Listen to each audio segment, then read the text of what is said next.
Hi, everyone, and welcome to the special simulcast of the Neil Haley Show and the Love Is podcast. I'm excited first to welcome my co-host, Kim Sorrelle. Kim, how are you? And I know you're excited about our guest. I'm doing great. Thanks, Neil. And I am Rebecca Tickell. Oh my goodness, Rebecca, this documentary that you have, Common Ground, but you've done so much in the way in the space of changing our earth but doing it in such a different way than everybody else. So much of it is so depressing and so I don't know, like, can it really be done? And here you are, you take this approach of this fun to watch, interesting, hopeful, inspiring documentary, and it's going to be shown in theaters on Earth Day, which is so exciting. I am so happy to welcome you to the show, Rebecca. Thanks, Kim. Thanks, Nick. I'm so happy to be here talking about Common Ground, celebrating Earth Day with you guys. Thanks for having me on. Yeah, Absolutely. Go ahead, Kim. yeah. Well, You thanks first, so much Kim. for being here. So, Common Ground, how did the whole thing come about for you? Well, Josh, my husband, and I, we write and direct and produce films together. We've been doing this now for almost 2 decades. We've made 20 films, and our first films really showed our personal journey with big oil. It was about reducing emissions. We've always been looking at, ever since we saw An Inconvenient Truth back in 2006, like everyone else, we were very alarmed, and we felt like we needed to use our storytelling skills to drive people towards the solutions that could help stabilize the climate.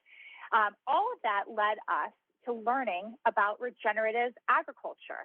We learned that there's no amount of carbon reduction, emission reduction that could ever get us to where we need to be to have a stable climate. That the only way that we can actually stabilize the climate is through what's called regeneration, regenerative agriculture, taking that legacy load of carbon that we've emitted as human beings up into the atmosphere, that our oceans are trying to absorb, that are causing ocean acidification, it's wreaking havoc on our climate all around the world.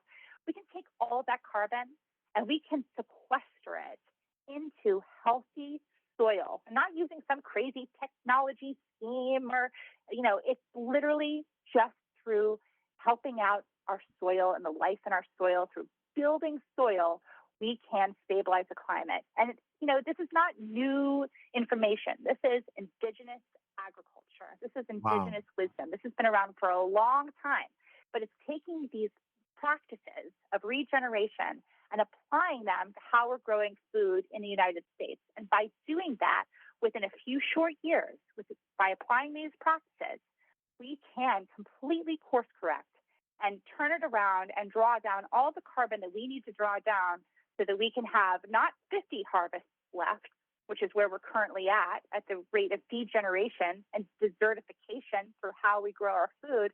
We can, within a few short years, have 100 million acres, which is the tipping point in the United States, into these regenerative farming practices.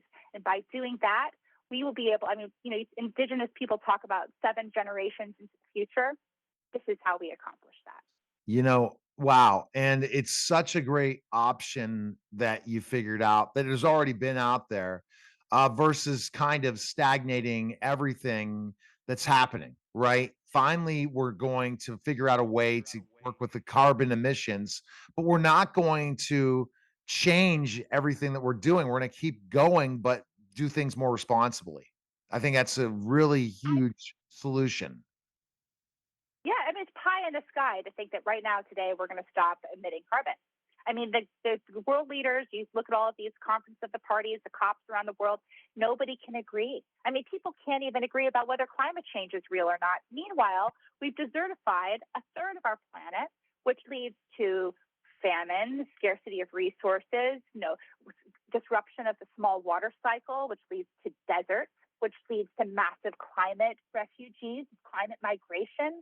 I hate to say it, but this is kind of a biblical story. You look at the Old Testament, the extractive model of extracting food through agriculture, and then it leads to deserts, fighting, war, refugees. That's what we're experiencing on a global scale today. We're creating one giant dust bowl by the way we're degrading our soil through this extractive model of spraying chemicals, tilling the soil, growing things that don't make any sense to be grown in that environment, through leaving the ground totally bare, and for just growing one thing. Like, we'd love to just grow corn. We're really great at just growing corn or just growing soy. You drive by these huge monocrop fields.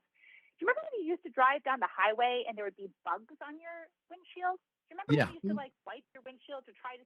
You don't see that anymore because of the amount of chemicals and the amount of tillage. We've made it inhospitable for life on our farms, which is kind of a scary thing if you think about it, because that's where we're growing our food. And yet life can't grow there. That's not a good sign. So when you have a regenerative model, it's filled with life. If you hear all the sounds of nature, you smell nature, you can see nature in the shape of large animals and tiny animals and wiggling worms in the soil and biodiverse crops. You're not going to just have one thing. You're going to have a whole biodiverse array of different types of things that you're growing. And that is resiliency. Biodiversity equals resiliency. And all of this is covered in our film, Common Ground. Common Ground is opening on Monday, on Earth Day, nationwide in AMC theaters. It's only $5. I invite you to bring your children, your spouse, your family, your friends to go to the AMC theaters on Earth Day, get inspired, and discover what your role is and how we Uh, can stabilize the climate. Because That's so fabulous. Go ahead, Kim, with the question. But I mean, wow, I have a question about AMC and how they were able to do that. But go ahead, Kim, with your next question.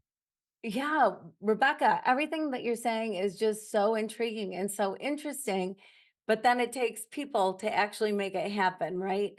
So how receptive are farmers to kind of turning back the clock and having better soil, which I'm sure has to lead to better production and better produce, better everything that they're doing. But how receptive are they? farmers, they want to do the right thing. Many of them are legacy farmers. I come from a legacy farming family, so I know this firsthand. My dad's a farmer. So you can imagine our Thanksgiving meals when I'm trying to tell him how to farm, and he comes, from generations and generations of farming. A lot of these farmers went to land grant universities, and a lot of these, the majority of funding into these land grant universities comes from agrochemical companies, and a lot of the policies around how we farm, it's the USDA, the EPA, that's also where a huge amount of money is going from lobbying into regulating how these chemicals can be sprayed. And in fact, at the EPA, they had a huge party to celebrate 10,000 studies that they had waived that connected health issues to exposure to these chemicals. And at this party, they served cake. So it just goes to show the flow of money that's going into our government, that's going into these schools, and ultimately it's duping farmers into being debt serfs. They only make 8 cents on the dollar for the produce that they're selling. They're basically beholden to these subsidies and crop insurance and bank loans Right. that force them to spray.